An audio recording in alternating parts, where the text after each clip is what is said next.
Hi friends, welcome to my YouTube channel Sanjay academy. आज हम लोग हिंदी भाषा की पेडागोजी जो पढ़ रहे थे उसमें आज हमारा चैप्टर नंबर 7 है। इससे पहले हम लोग 6 चैप्टर को जो है कंप्लीट कर चुके। आज हम लोग पढ़ेंगे जो भाषा के कौशल होते हैं उनका मूल्यांकन कैसे किया जाना चाहिए, कौन सी विधियाँ अच्छी हैं, कौन सी खराब हैं और क्या क्या अपनाया जाना चाहिए। तो आज की क्लास मोस्ट इम्पोर्टेंट होने वाली है। पढ़ते रहिए, हमारे साथ जुड़े रहिए। ठीक है, आपके सभी डाउट्स क्लियर हो जाएंगे और टू द पॉइंट होकर मैंने जो है यहाँ पर कंटेंट को लिखा है जो कि आप लोगों के लिए जो है मोर देन सफिशिएंट है। तो पहले तो हम लोग इसकी थ्योरी कर लेते हैं, इसके बाद में क्वेश्चन करेंगे। चलिए अपनी क्लास को स्टार्ट करते हैं। तो सबसे पहले तो रिकॉल कीजिए कि भाषा कौशल कौन कौन से होते हैं जो कि हम लोगों ने कल पढ़े थे। बताइए। तो सबसे अच्छी ट्रिक मैंने आपको दो ट्रिकें बताई थी, सु बो पाली। एक तो हिंदी में जो है भूगोपाली। अगर आप इंग्लिश में याद रखना चाहते हैं तो क्या है, LSRW। एल का मतलब क्या है, listening. S for speaking, R for reading, W for writing. ठीक है। और हिंदी में सुनना, बोलना, पढ़ना, लिखना। तो इस प्रकार से आप भाषा कौशलों को याद रख सकते हैं। आज हम लोग ये पढ़ने वाले हैं कि इनका मूल्यांकन कैसे किया जाना चाहिए, कौन सा बेस्ट मेथड होना चाहिए। तो चलिए क्लास को स्टार्ट करते हैं। पहले हम देख लेते हैं कि मूल्यांकन होता क्या है। अभी तक मूल्यांकन ही पढ़ते आए हैं। मूल्यांकन अधिगम की प्रक्रिया का एक अभिन्न हिस्सा है। ठीक है। Evaluation is integral part of learning. यह एक सतत चलने वाली प्रक्रिया है, ध्यान रखना। ठीक है, कंटिन्यूअस, लगातार। मूल्यांकन का उद्देश्य सीखने वाले के भाषा कौशलों की समझ व विभिन्न संदर्भों में इन कौशलों को उपयोग करने की क्षमता का आकलन करना है। विभिन्न संदर्भों में आप क्या भाषा के कौशलों का प्रयोग कर पाते हैं कि नहीं कर पाते हैं, आपको इन कौशलों की कितनी समझ हो पाई है, अभी कहाँ पर कमी है, क्या और किया जाना चाहिए, क्या क्रिटिकल थिंकिंग होनी चाहिए। तो इन सभी का मूल्यांकन करने के लिए, ठीक है, सभी का आकलन करने के लिए किया जाता है मूल्यांकन। अब मोस्ट इम्पोर्टेंट है मूल्यांकन की विधियाँ, मेथड्स ऑफ इवेल्युएशन। कौन कौन सी विधियाँ हैं? देखिए, लिखित परीक्षा सभी को पता है, रिटन एग्जाम। अब जब लिखने के माध्यम से भाषा कौशल, वही सुगोपाली। ठीक है, सुगोपाली समझ आना, सुनना, बोलना, पढ़ना, लिखना का मूल्यांकन किया जाता है। ठीक है। तो लिखित परीक्षा दो प्रकार की होती है, ध्यान रख लीजिए। लिखित परीक्षा दो प्रकार की होती है। एक होती है व्यक्तिनिष्ठ, बिल्कुल शुद्ध हिंदी में लिखा है व्यक्तिनिष्ठ परीक्षा। दूसरी होती है वस्तुनिष्ठ परीक्षा।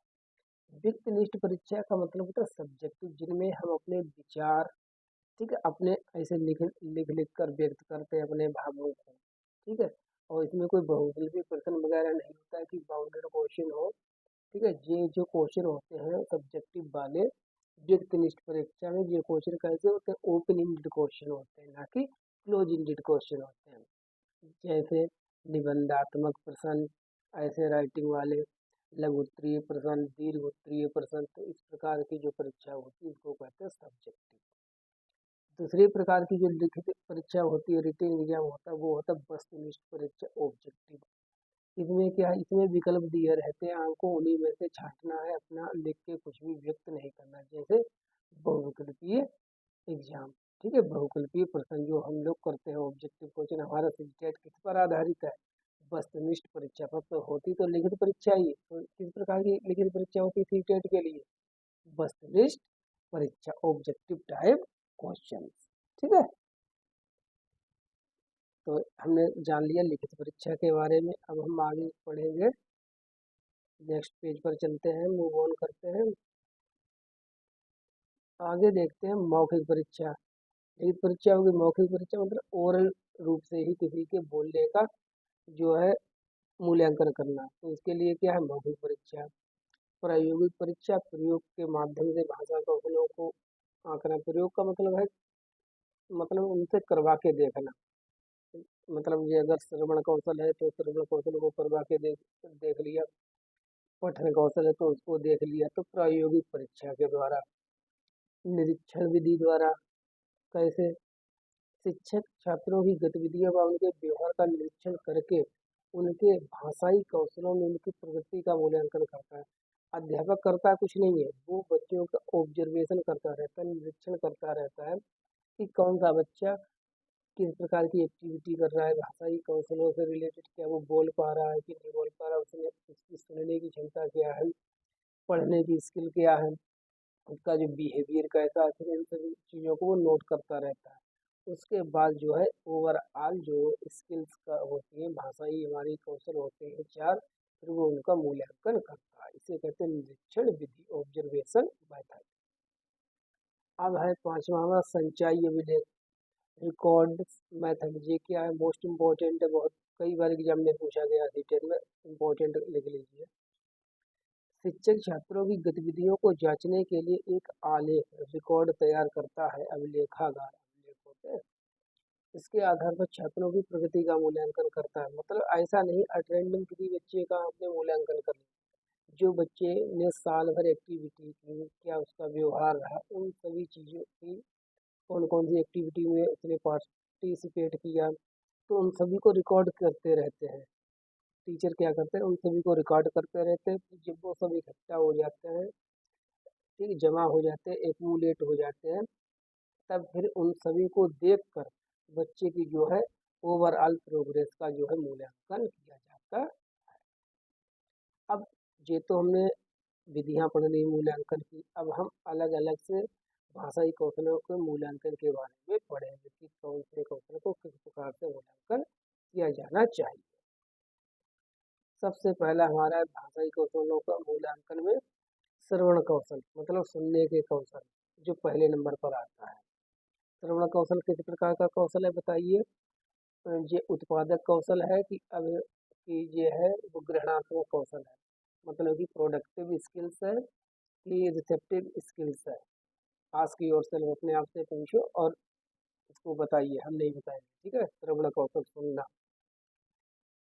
छात्रों के श्रवण कौशल का मूल्यांकन, मतलब उनके सुनने के कौशल का हम मूल्यांकन कैसे करेंगे। सबसे अच्छा क्या है, विषय वस्तु से संबंधित प्रश्न पूछकर, आपने जो कंटेंट है उससे रिलेटेड बच्चों से क्वेश्चन पूछ लिए, पाठ का सारांश सुन लिया, आपने वाली पाठ पढ़ाया, बच्चों ने पाठ अगर अच्छे से सुना होगा तभी तो उसका सारांश बता पाएंगे, ठीक है।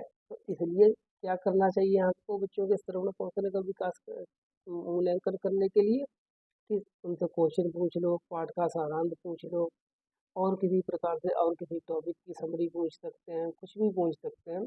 तो इस प्रकार क्या होगा, बच्चे को जो सुनने का कौशल होगा उसका जो है सबसे अच्छा मूल्यांकन हो जाएगा। तो श्रवण कौशल किस प्रकार का कौशल है, सुनकर हम क्या करते हैं, हमारे अंदर ज्ञान जाता है, ग्रहण करते हैं। तो श्रवण कौशल एक ग्रहणात्मक कौशल है, जिसको हम रिसेप्टिव स्किल कहते हैं, रिसेप्टिव रिसेप्टिव स्किल, ठीक है, ग्रहणात्मक कौशल। चलिए अब 3 हमारे बचे, उनको देखते हैं।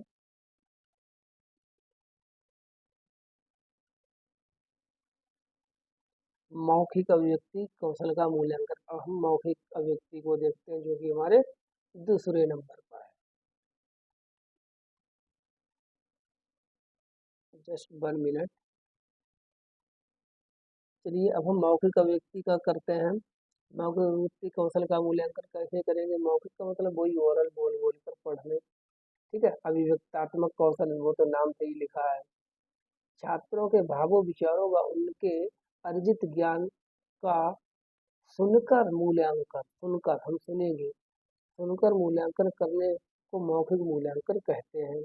मौखिक मूल्यांकन को निम्न के द्वारा किया जा सकता है। अब आप किसी बच्चे का मौखिक मूल्यांकन किस प्रकार करेंगे, क्या क्या आपको अपनाना चाहिए।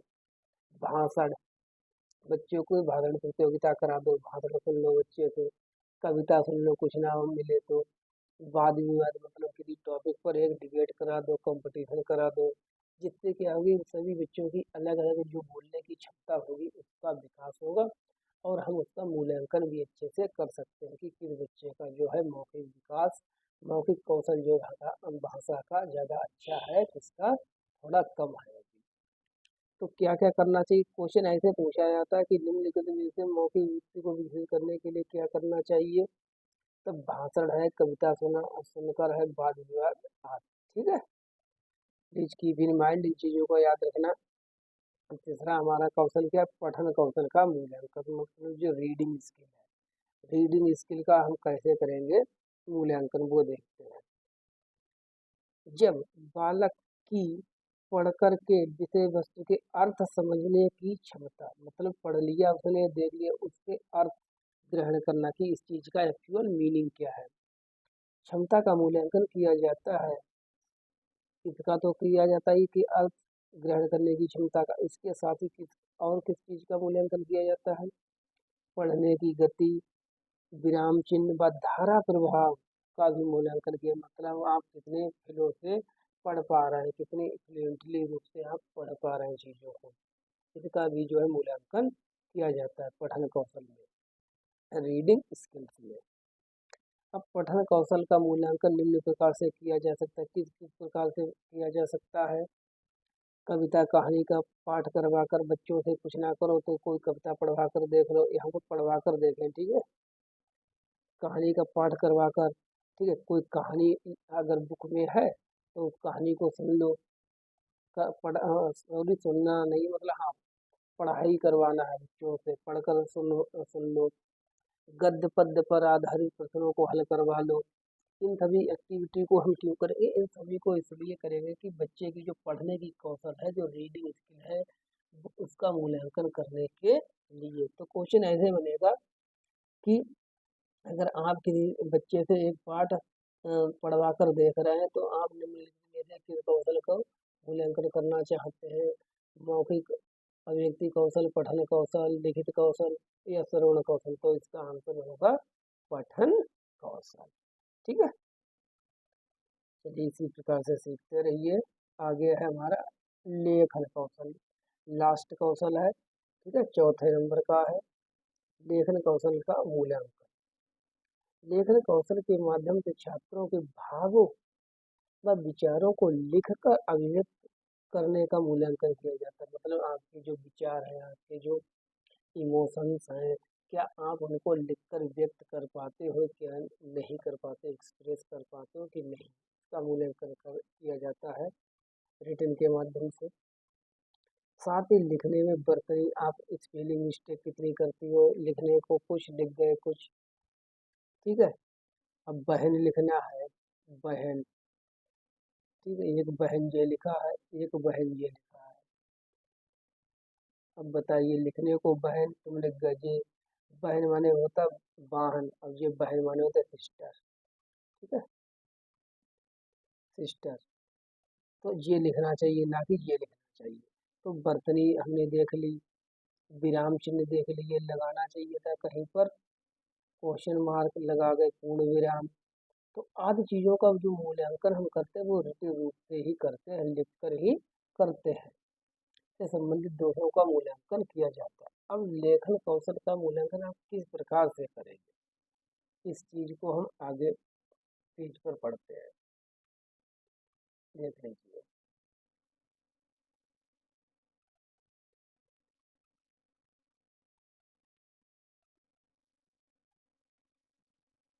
निबंध लेखन, आप बच्चों से किसी टॉपिक पर निबंध लिखवा लो। जैसे छोटे थे हम लोग, तब हम लोगों से क्या लिखवाया जाता है, एक गाय पर निबंध लिखो, ठीक है, काऊ पर एक निबंध लिखो, अगर मैं भारत का प्रधानमंत्री होता इस पर एक निबंध लिखिए।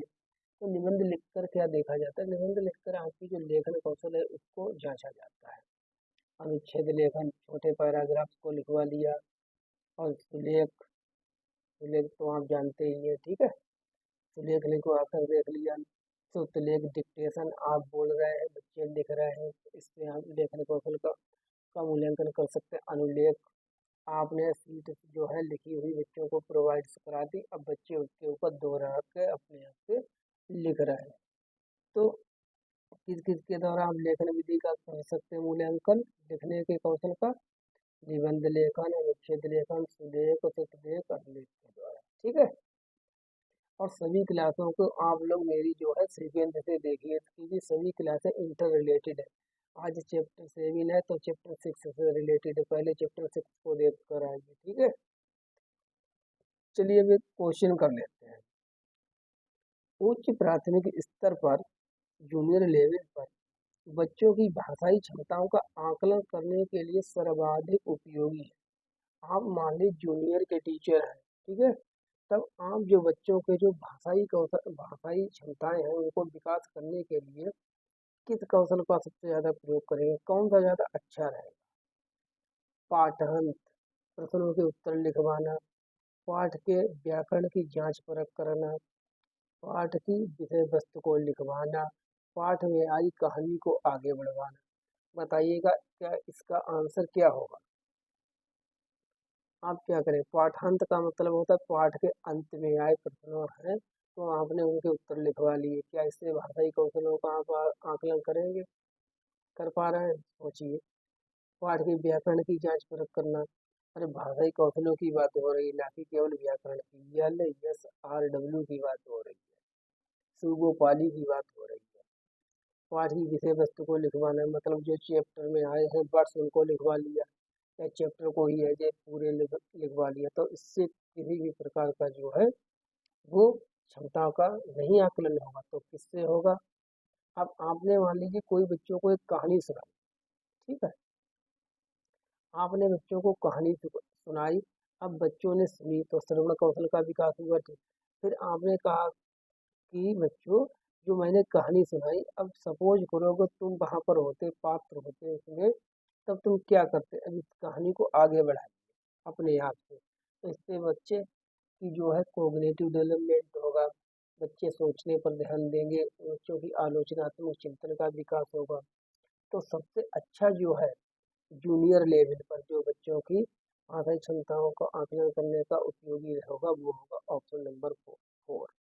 पाठ में आई कहानी को आगे बढ़। कोई डाउट हो तो आप लोग पूछ लेना। चलिए क्लास को कंप्लीट करते हैं, मिलते हैं नेक्स्ट क्लास में। Thank you for watching.